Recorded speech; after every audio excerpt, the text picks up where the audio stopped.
Hello and welcome to The Elitist.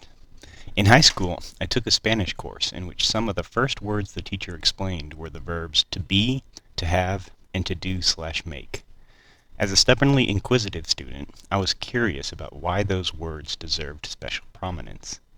Those words are irregular, after all, and it seems silly to learn about words that don't follow grammatical rules before learning the rules in the first place.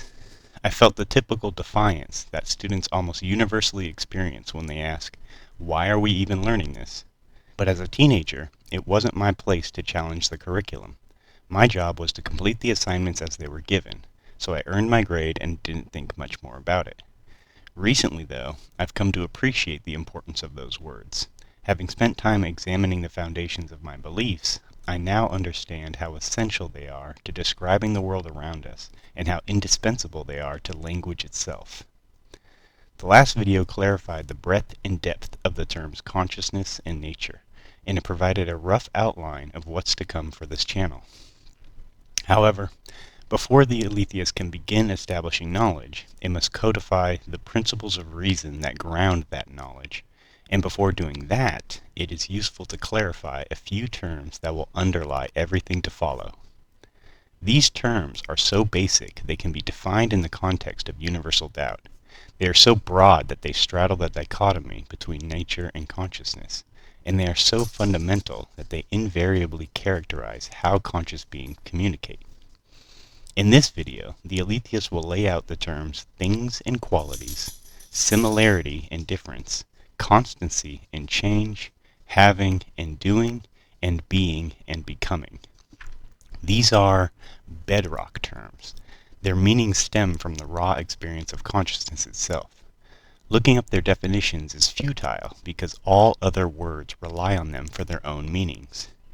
These 10 terms do have dictionary definitions, but when you go further and look up the words in those definitions, you invariably arrive back at the original terms.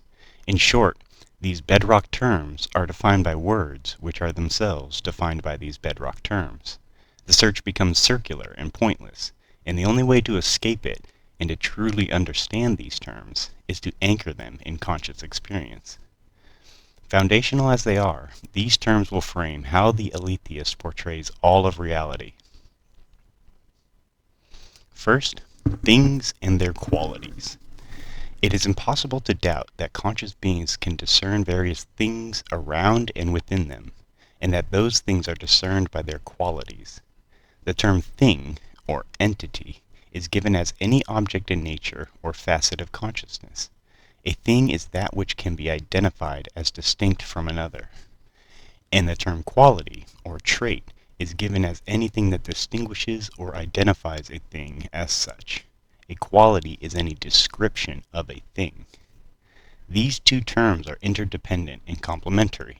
Things are only recognized by and understood as the sum of their qualities, and qualities exclusively reveal and inhere in things.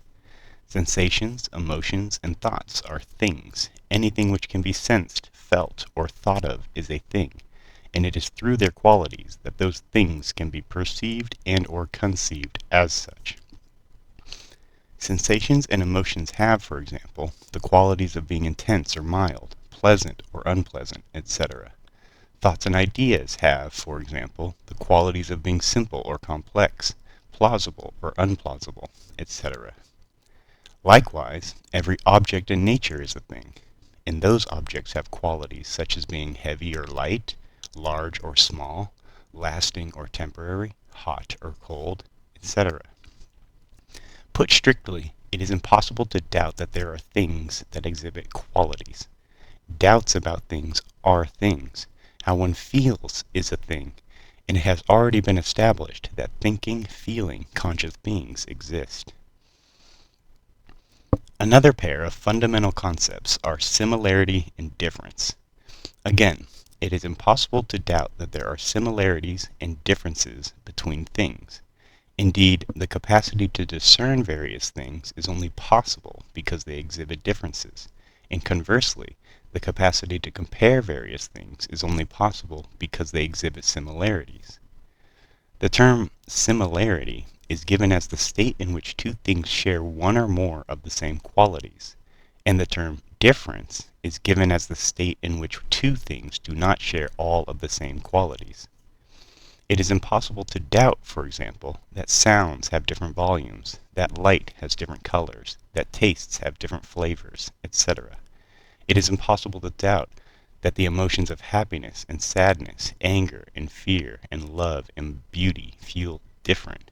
And it is impossible to doubt that thoughts about one thing differ from thoughts about another. Building on the concepts of similarity and difference are the terms constancy and change. The term change is given as any instance whereby one or more qualities of a thing become different, and the term constancy is given as any instance where one or more qualities of a thing remain the same. It is impossible to doubt that some things change and that some things remain constant. Consciousness itself changes from moment to moment as sensations, emotions, and thoughts come and go. It changes on longer time scales as attitudes form or as paradigms shift. In nature, motion is perhaps the most prevalent example of change. All movement represents a change of position. The distance between things changes as they move. Things change in velocity when they accelerate or decelerate. Things also change in size or weight when they grow or shrink. Things change as they grow louder or quieter, brighter or dimmer, and they change in temperature when they heat up or cool off. On the other hand, constancy is equally undeniable. Not every quality of everything changes in every conscious experience. Things regularly look the same, sound the same, taste the same from moment to moment. Patterns of thought and emotion endure in consciousness, and physical structures endure in nature for various periods of time. The importance of constancy and change cannot be understated. The manifestation of change is how one moment can be discerned from another. In other words, the progression of time itself is predicated on change. Furthermore, it is the ability of things to change that allows them to develop, and it is change which allows for entirely new things to emerge at all. However, constancy is an important counterbalance to change. Without constancy, no structures could exist in nature, and no identity could develop in consciousness.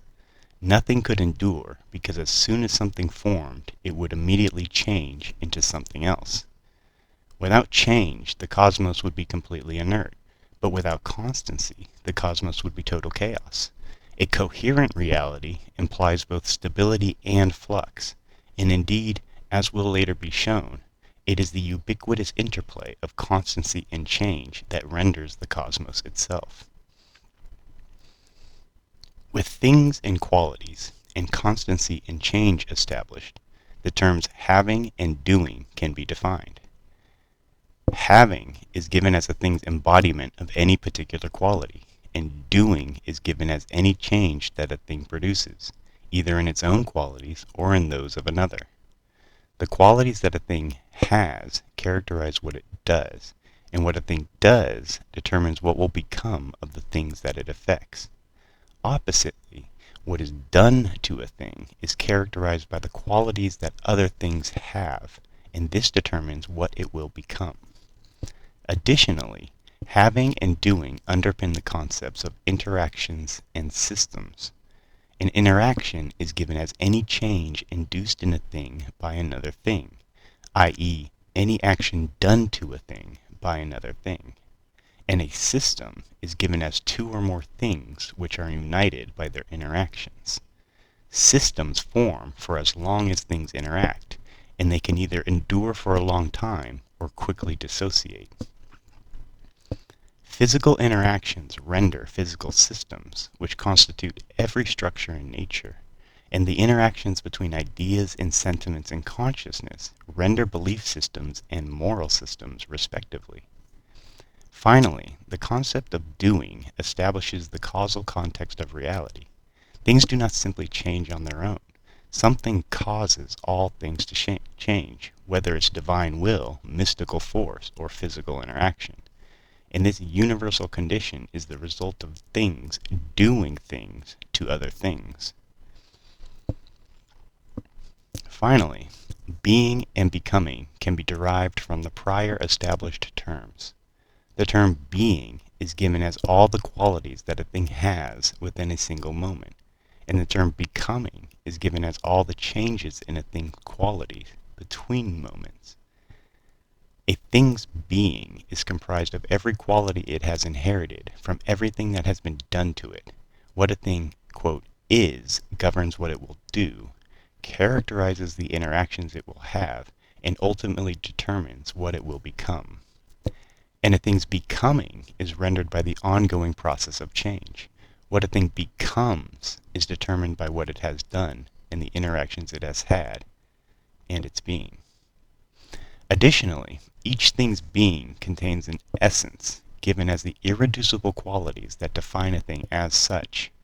Whether by spontaneous generation, divine manifestation, or progressive interactions, when changes cause a thing to achieve its essence, it comes to be, and when a thing loses its essence, it ceases to be.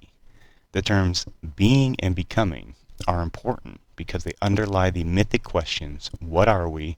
What is the cosmos around us? Where do we come from? And where did the cosmos come from? The first two questions concern the matter of being, and the latter two questions concern the matter of becoming. As the Aletheist proceeds in its examination of nature, it will begin by discussing elementary things, i.e., objects, and the fundamental qualities, i.e., properties, they exhibit. This channel will detail which properties change and which remain constant, and it will describe how different objects interact to form larger systems. Every system depicted this way will be treated as an object in itself that likewise interacts with those around it to form even more complex systems. Thus the process repeats, and that is how every structure in nature will be characterized. Proceeding from the bottom up, the Aletheist will thereby outline every object's being and becoming. It will detail what each thing is and how it came to be. And by the end, this portrayal of nature will include all conscious beings as well as the systems, i.e., societies, they form. Similarly, in its examination of consciousness, the Aletheist will begin by discussing the fundamental capacities to sense, emote, and think. It will explain that emotions ingrain into attitudes, and thoughts ingrain into beliefs, and it will describe how attitudes and beliefs interact to form one's ideology. Altogether, this depiction of reality will provide an answer for what everything is and how it became that way. Thank you for listening. Please like the video if you agree with the ideas presented in it. Subscribe to the channel if you believe in the rational worldview and its potential. And comment if you have questions, suggestions, compliments, or critiques about the content.